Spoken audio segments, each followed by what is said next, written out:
Okay, so my name's Josie, and this is my story.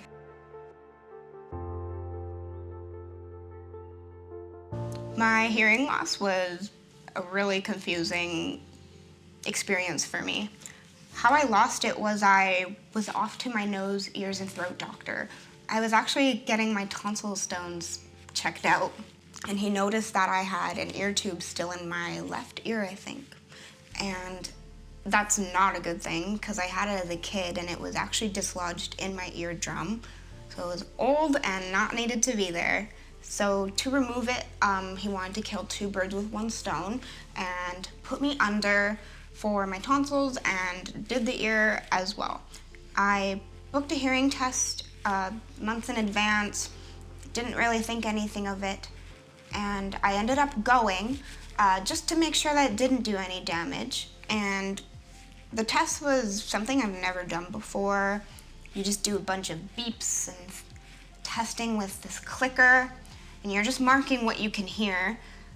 But the tester didn't really believe my answers for some reason this time around, so I had to go a second time, which was frustrating, but the second time around I actually ended up having similar answers, and I got put into this room with brochures and my dad and the doctor, but no one actually announced my hearing loss.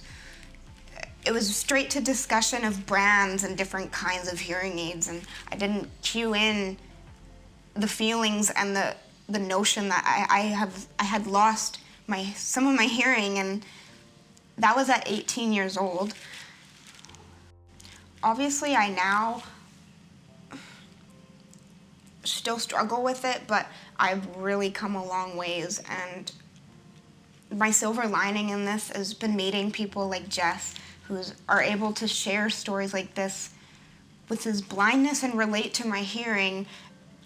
It just really creates this community that I don't feel so alone, and it's okay to take your loss and feel that and go through the motions. Just know that that's okay. But I definitely still think we need to bring awareness to people who are hard of hearing and deaf and make that community safe. I definitely always felt a sense of agony and bittersweet because I constantly listened to my favorite song and my boyfriend's voice, and I go to concerts and I'm taking in any moment I can in sound because I'm able to hear it. But when will I hear this again?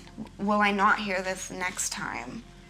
Those are constant questions I'm asking, and it's bittersweet, but makes me a very humble person in life and appreciate all the little things.